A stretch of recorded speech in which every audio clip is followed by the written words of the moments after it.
So the OLED market is getting a lot more crowded recently, and for a few monitor sizes and resolutions, we finally have the choice between a WOLED panel by LG Display or a QD OLED panel by Samsung Display. So it's going to be interesting to see how the new 34-inch WOLED panel that this monitor is using stacks up against the OG 34-inch OLED panel, which is a QD OLED. And there are a lot of important differences between this and the QD OLED panel, but on the surface level, the most obvious ones are the refresh rate, the curve, and the coating. This is a 240Hz panel as opposed to the 175Hz QD OLED, and it has a matte coating and a steeper curve.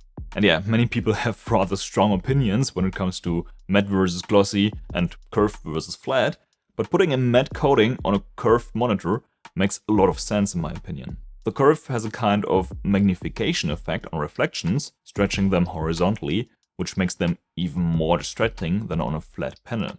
So it makes a lot of sense to mitigate this effect with a matte coating. Sure, if you have light sources behind you, a matte panel won't look great either, but I find this monitor easier to use in lit room than a glossy, curved QD OLED. Of course, the backlift issue of QD OLED can be a problem too, so this new WOLED panel definitely has the edge if you're using your monitor during the day a lot. Now the curved part itself, well, I have to say that I'm not a massive fan of curved monitors, and this one has a rather steep 800R curve as opposed to the more subtle 1800R curve of the QD OLED panel. But yeah, after using it for a few days, I kinda got used to it. Still not a massive fan, but it's not as bothering as I thought it would be. Now speaking of things that might bother you with this monitor, color fringing still is an issue. This panel is still using the RWBG subpixel layout we know from the original 27-inch WOLED panel. This means we're still getting red color fringes on the left and green ones on the right, at least on graphics. When it comes to text, you're gonna see the same kind of fringing in some applications. But the software support for this pixel layout has improved since the first panel came out, so some Windows programs like Spotify and Notion now have great looking text, and you can use MacType to make a lot of the text you see elsewhere in Windows look basically flawless as well. Overall, text on OLED still is a bit of a mixed bag, but it's getting better. Another weak point of OLED panels is brightness. LG have made some improvements though, and this monitor now reaches over 260 nits for all window sizes and even full screen white. And I did already adjust it to the standard D65 white point for this test. Of course, a good LCD monitor will still be brighter, some are quite a lot brighter actually, but this monitor is totally usable during the day and more than bright enough for gaming at night. What I also really like is that it doesn't limit the brightness in SDR with default settings. The brightness is consistent across all window sizes and picture levels. But there is an option in the menu called Peak Brightness that enables ABL in case you need to squeeze out a bit more brightness. And I really like the way that LG have implemented this feature. It's off by default, and you can choose to turn it on in 2 levels if you like. And you can actually push this panel to pretty high brightness levels that way. Like when gaming, you typically don't have that high of an average picture level, so with peak brightness set to high, this often feels like a 300 to even 400 nits monitor depending on the game. Of course, if you enable the peak brightness mode, you also gotta live with the occasional dimming when the picture level changes. Now in that context, I feel like we need to talk about pattern recognition. I recently tested a QD OLED monitor from Alienware, and it showed this weird behavior where the peak brightness was lower with actual content than in test suites. Like you can see this as this brightness dip here for anything but the lowest and the highest background levels. I'll link the full video down below that explains this in much more detail. I also did this test on the 34GS95QE for all peak brightness modes, and it doesn't show any signs of pattern recognition, which of course is great to see. Just a smooth decline to protect the panel the higher the average picture level gets. And this confirms again that the peak brightness offsetting doesn't do any brightness limiting whatsoever. Now the peak brightness setting also has a huge effect on the brightness in HDR mode. The default setting for HDR is peak brightness low, and this already gives us a respectable brightness level of about 630 nits for window sizes of 10% and below. But setting the peak brightness too high makes this monitor reach up to almost 1250 nits on a 1% window. Like this is super bright, and it makes small specular highlights like these city lights look amazing. Granted, these small whitish light spots are a bit of a best case scenario, but yeah, these look super lifelike on this monitor. Now the peak brightness offsetting, just like in the SDR mode, disables the brightness limiter altogether. Not sure why you would want this in HDR, but I guess it's a nice option to have in case you really don't like brightness limiters. And when it comes to accuracy, the peak brightness high mode is pretty decent, but the luminance tracking could be better. The low mode is actually very accurate, but yeah, the trade-off is that we're losing some top-end brightness. Personally, I prefer the high setting. I just really like the high brightness of those small highlights, and the somewhat lower accuracy doesn't bother me that much when watching HDR videos.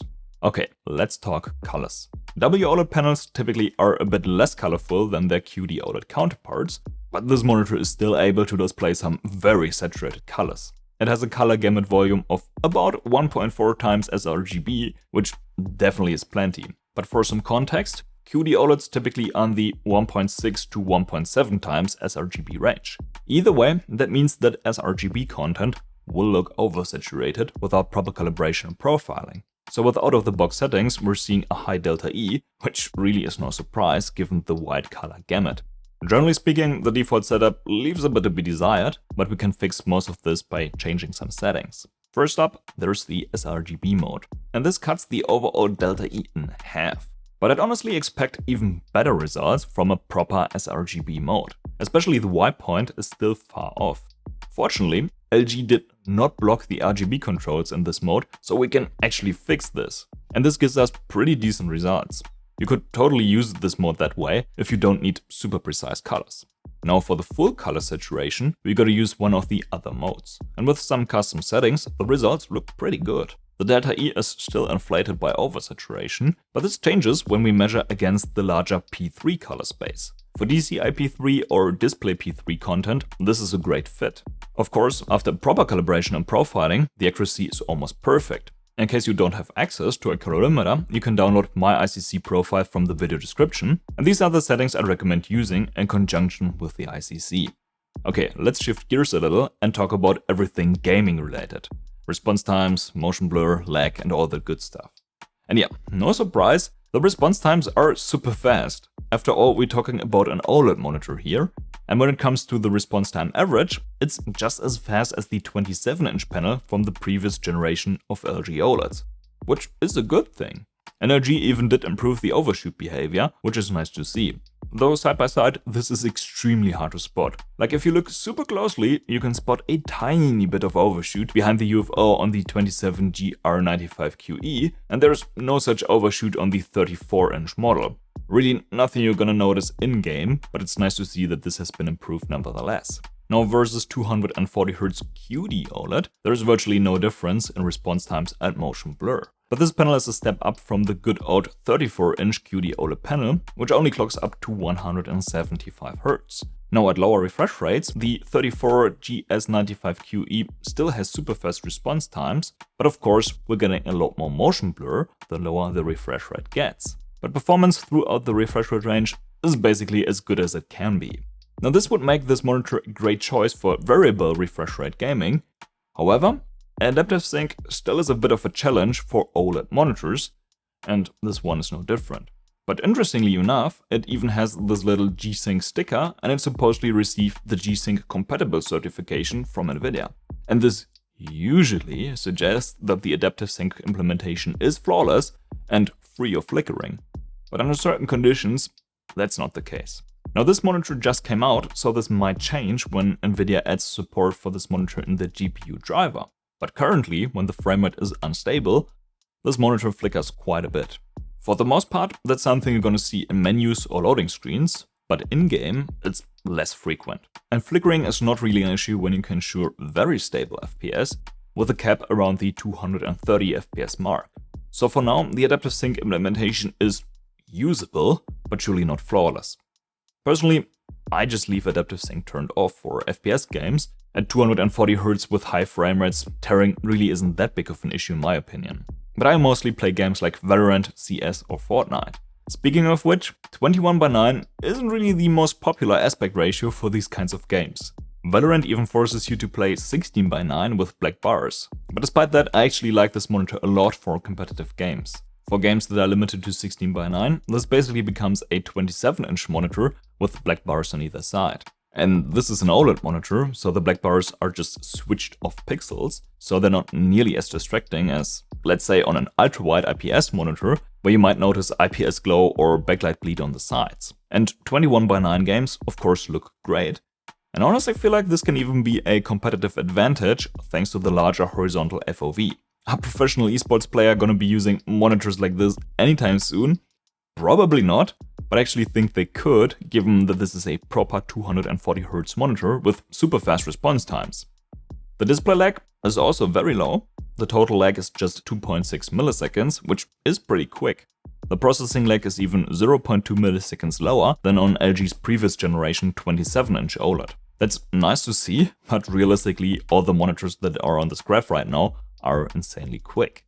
Now, I'm also happy to see that LG decided to change the design of the stand base. From the V-shaped design they've been using for quite some time to a nice flat base design.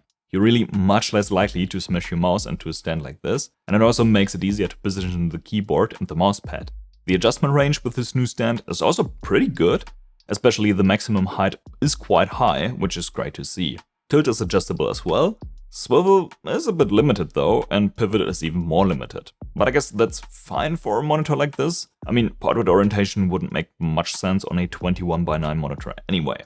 Now, overall, LG did their homework with this monitor. It feels like a very polished product, and they've improved a lot of small things over their first generation OLED monitor. Like the way they're handling the automatic brightness limiter now makes a lot more sense, and the increased overall brightness is a big plus. LG's first monitor was, let's say, a bit conservative with its maximum brightness, but this one is much more competitive against other monitors, especially so against QD OLED. It's actually the brightest OLED monitor I've tested so far, and that's for both full screen wide and HDR peak brightness. So yeah, it's gonna be interesting to see what the other manufacturers are gonna do with this panel, how the prices turn out and such, but I feel like this monitor is gonna be a strong competitor in the 34-inch OLED class. Thanks for watching, bis zum nächsten Video.